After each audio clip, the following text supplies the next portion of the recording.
Palabras de vida eterna, ministrando fe y esperanza en el Señor Jesucristo. Comentarios, reflexiones y exhortaciones referentes al libro de Jeremías por Francisco Arita en la iglesia en Salamanca, Guanajuato.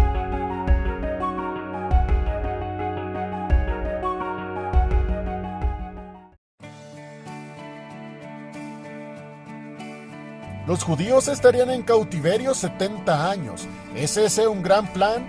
La verdad es que sí. Nosotros no entendemos, pero de verdad es un gran plan.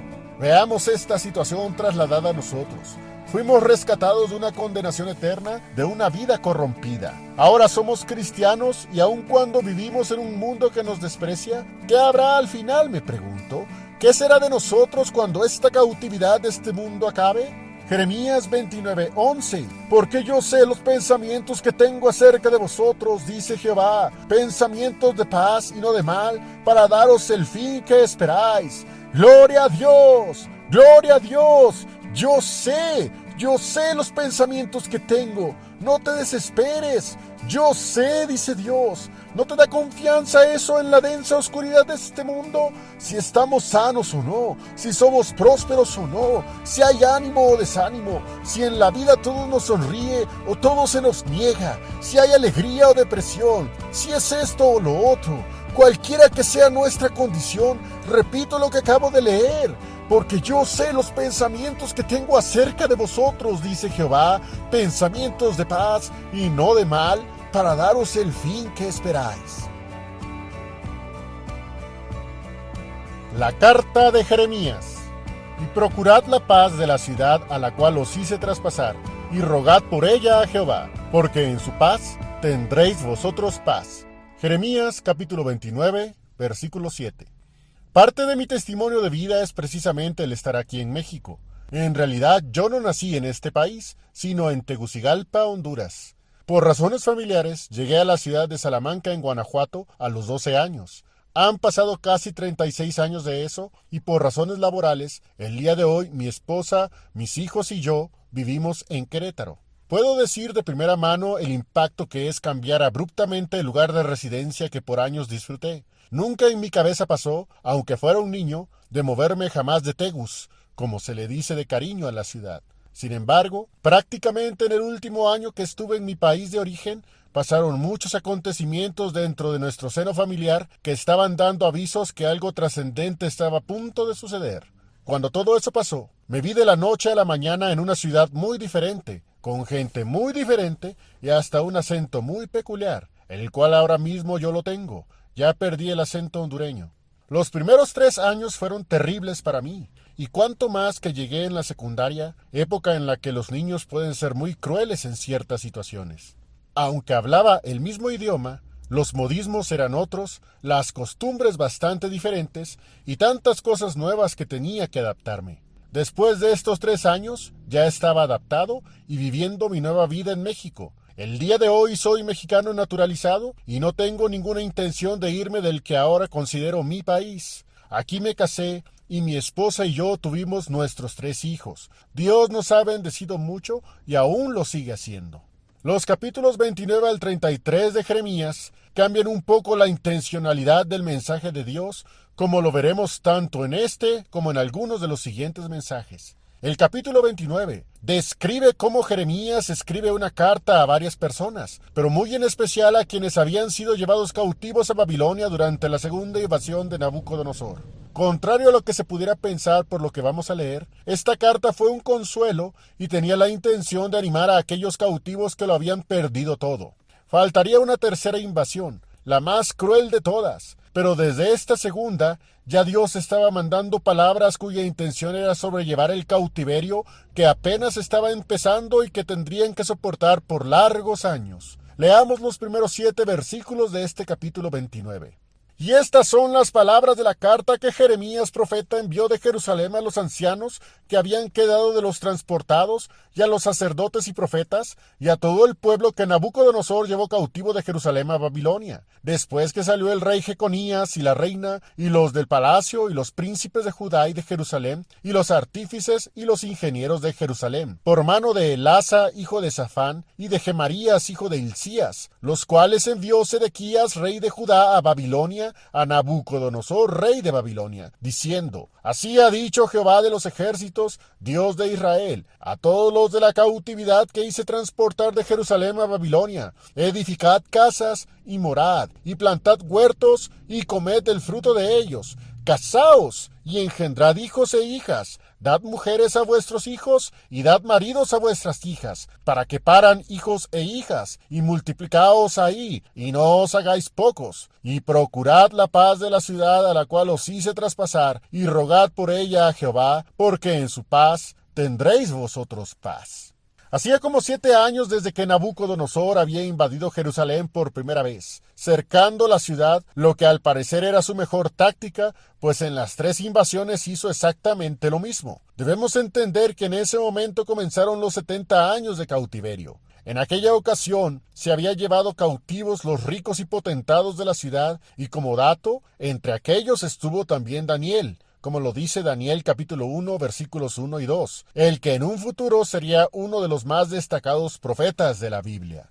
Durante esos 7 años, no solo Babilonia los invadió. Un poco antes, Faraón Necao hizo lo propio, comenzando así la era de terror más angustiosa que el pueblo de Dios vivió. Después de Babilonia, otros pueblos alrededor también se aprovecharon e hicieron sus invasiones y saqueos, mostrando Dios los primeros indicios de que sus palabras se estaban cumpliendo. Aún con todo, Jerusalén, por increíble que parezca, todavía se mantenía en pie.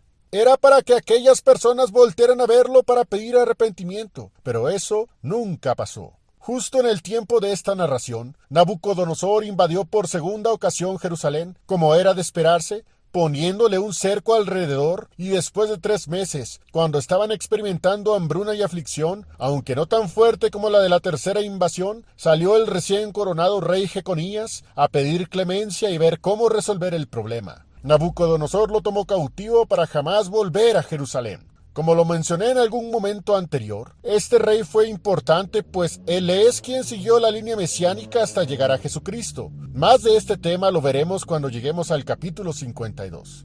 Con todo este contexto, nadie podría esperar palabras de ánimo, y cuánto menos las merecían aquellos judíos por su rebeldía recalcitrante. No obstante, esta carta es precisamente lo que trae: palabras de ánimo para el pueblo cautivo, que ya estaba empezando a hacérsele presente el futuro que Jeremías les profetizó no hace mucho. En medio de esas horribles vivencias que estaban experimentando en carne propia, Jeremías les escribe lo siguiente. Jeremías capítulo 29, versículos 5 y 6. Edificad casas y morad, y plantad huertos, y comed el fruto de ellos. Casaos y engendrad hijos e hijas. Dad mujeres a vuestros hijos, y dad maridos a vuestras hijas, para que paran hijos e hijas, y multiplicaos ahí, y no os hagáis poco. Eso suena muy raro en primera instancia. Estaban como esclavos en una tierra extraña, y hay evidencia bíblica, como el Salmo 137, por ejemplo, de que recibían burlas y vejaciones de sus captores en la misma Babilonia. Recién los habían arrebatado violentamente del lugar que los vio nacer, y por consiguiente, al leer estas palabras de la carta que Jeremías escribió, era un balde de agua fría que apagaba cualquier esperanza de salir libres de la majestuosa ciudad principal de los caldeos.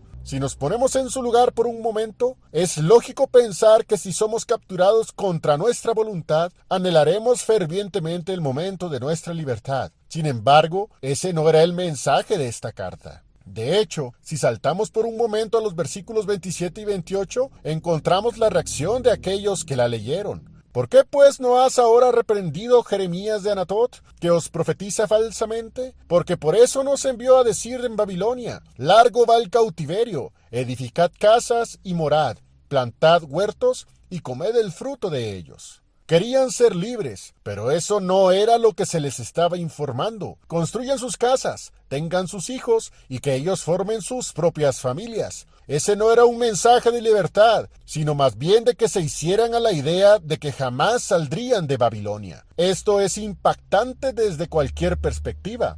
De este tipo de cosas de parte de Dios ya nos hemos enterado con anterioridad. Él no piensa como nosotros y sus decisiones nos parecen tan extrañas de momento, pues difícilmente somos capaces de ver más allá de nuestra propia nariz. Fue terrible para aquellos cautivos escuchar que sus últimos días los verían en esa ciudad, hermosa y majestuosa, pero idólatra y con gente nefasta y embriagada de poder, a las que simplemente no podían vencer ni quitárselas de encima. Debió ser un shock cuando escucharon la siguiente orden inspirada de Dios. Jeremías 29:7. Y procurad la paz de la ciudad a la cual os hice traspasar, y rogad por ella a Jehová, porque en su paz tendréis vosotros paz.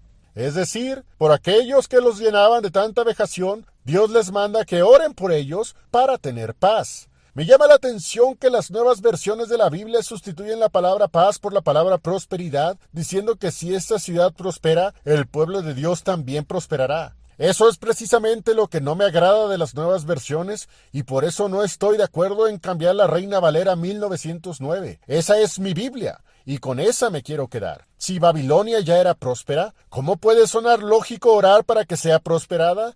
Ya lo era. Esa traducción saca fuera de todo contexto el mensaje principal de la carta de Jeremías. En realidad, Dios le da a su pueblo paz independientemente de las circunstancias y el lugar en el que pueda estar viviendo. ¿Qué es esto que Dios está pidiendo? Así es como Dios piensa, ¿no es cierto? Orad por vuestros enemigos, bendecid a los que os maldicen, y orad por los que os ultrajan y os persiguen. ¿No es eso enseñanza de Cristo? Además, hay una promesa si hacen esto, porque en su paz tendréis vosotros paz. El plan de Dios es este. Jamás van a regresar a Jerusalén, pues está ya devastada y dentro de muy pronto vivirían la invasión más atroz que jamás se hubieran imaginado. Pero estando en Babilonia, increíblemente vendrían para ellos y sus queridos hijos tiempos de paz. Así es cuando estamos bajo su sombra. Así es la vida cristiana. Podremos estar en medio de este mundo, una Babilonia más majestuosa que la de Nabucodonosor, pero a la vez más perversa y atrayente. Pero orando por quienes nos rodean, nosotros mismos tenemos paz y avanzamos en esta nuestra vida cristiana. Esta carta también revela que los cautivos estaban recibiendo palabras de falsos profetas que les decían que pronto saldrían del yugo de los caldeos. Había hombres como Ananías que les decían que Nabucodonosor iba a ser derrotado de algún modo. Por supuesto que eso nunca sucedió. Sabemos no solo por la historia, sino por la misma Biblia, que él murió siendo todavía el rey del imperio más poderoso del mundo en ese entonces. Jeremías les escribe entonces en el capítulo 29, versículos 8 al 10.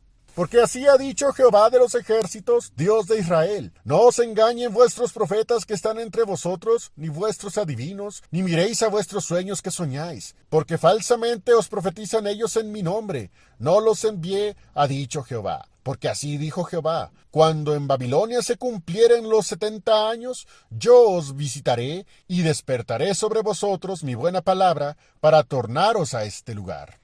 Muchas veces quisiéramos que las cosas fueran de una manera, pero Dios tiene otros planes. Nos desesperamos porque no es lo que nosotros decimos. Somos tan tendientes a pensar que nuestra manera de concebir las cosas es la mejor, que no es posible que estemos viviendo tanta contrariedad que si fueran las cosas diferentes, viviríamos mejor. Digamos lo que digamos, Dios tiene otros planes. No son tus planes, son sus planes. Es una irreverencia decir que Él va a cumplir los deseos egoístas de nuestro corazón, que Él nos va a dar éxitos y prosperidades materiales en este mundo. No han entendido quién es Dios los que promueven declaraciones de sanidad y prosperidad en este mundo. Ese no es el Dios de la Biblia. Este mundo promueve que nosotros somos el centro de nuestras vidas y que nuestra individualidad es endiosadamente valiosa. Hay alguien más trascendente que nosotros mismos y sus pensamientos definitivamente son más altos y profundos que los nuestros. Y por cierto, ¿qué piensa Dios?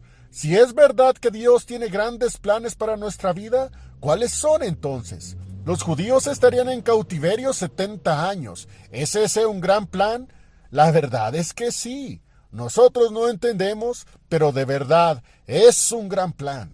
Veamos esta situación trasladada a nosotros. Fuimos rescatados de una condenación eterna, de una vida corrompida. Ahora somos cristianos y aun cuando vivimos en un mundo que nos desprecia, ¿qué habrá al final? Me pregunto. ¿Qué será de nosotros cuando esta cautividad de este mundo acabe? Jeremías 29:11. Porque yo sé los pensamientos que tengo acerca de vosotros, dice Jehová, pensamientos de paz y no de mal, para daros el fin que esperáis. ¡Gloria a Dios! ¡Gloria a Dios! Yo sé los pensamientos que tengo. No te desesperes. Yo sé, dice Dios. ¿No te da confianza eso en la densa oscuridad de este mundo? Si estamos sanos o no, si somos prósperos o no, si hay ánimo o desánimo, si en la vida todo nos sonríe o todo se nos niega, si hay alegría o depresión, si es esto o lo otro, cualquiera que sea nuestra condición, repito lo que acabo de leer, porque yo sé los pensamientos que tengo acerca de vosotros, dice Jehová, pensamientos de paz y no de mal, para daros el fin que esperáis. Este pueblo, tan lleno de sus maldades, estaban cegados y no podían ni querían ver la bendición tan grande de que Dios estaría con ellos todo el tiempo de su cautiverio. ¿Te das cuenta, mi hermana? Dios estará contigo todo el tiempo, no importando las circunstancias que vivas. Jeremías 29, versículos 12 al 14. Entonces me invocaréis, e iréis y oraréis a mí, y yo os oiré. Y me buscaréis y hallaréis, porque me buscaréis de todo vuestro corazón, y seré hallado de vosotros, dice Jehová, y tornaré vuestra cautividad, y os juntaré de todas las gentes, y de todos los lugares a donde os arrojé, dice Jehová, y os haré volver al lugar de donde os hice ser llevados. Todo es para ver las cosas de arriba, no las de la tierra. Tan grandes son sus planes, y me buscaréis y hallaréis, porque me buscaréis de todo vuestro corazón. Estas palabras eran de ánimo finalmente. Así como los israelitas siguieron su futuro en Babilonia hasta el final de sus días, así ahora. Tu vida ya no es como la corrupción de antaño de Jerusalén. Ya no eres hoy el condenado ser humano lleno de iniquidad, aquel que fuiste antes de que Cristo llegara. No más. Tu futuro es con Él, y su voluntad y pensamientos son de paz sobre nosotros. Sí, de paz y no de mal. Esta carta también tuvo otros destinatarios. También les llegaron palabras a los que todavía no eran cautivos y que todavía estaban en Jerusalén. Esto es como el Evangelio. Para algunos es palabra de salud, para quien cree. Para otros, piedra de tropiezo y roca de escándalo. La incredulidad es el pecado más grande que el ser humano tiene sobre sí. Recuerden, el que no cree ya es condenado.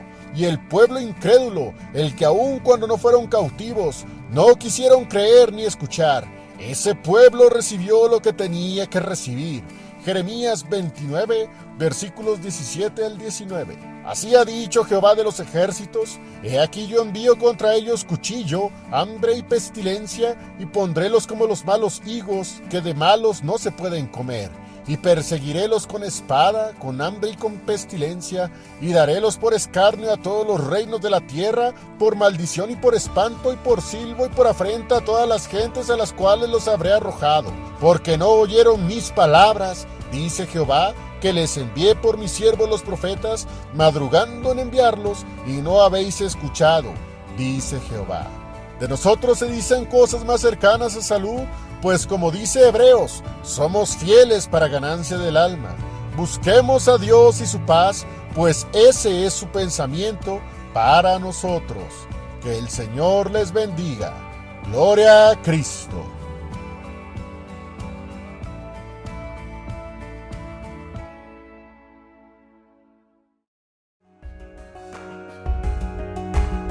Y bueno, esperamos que este video haya sido de edificación y exhortación.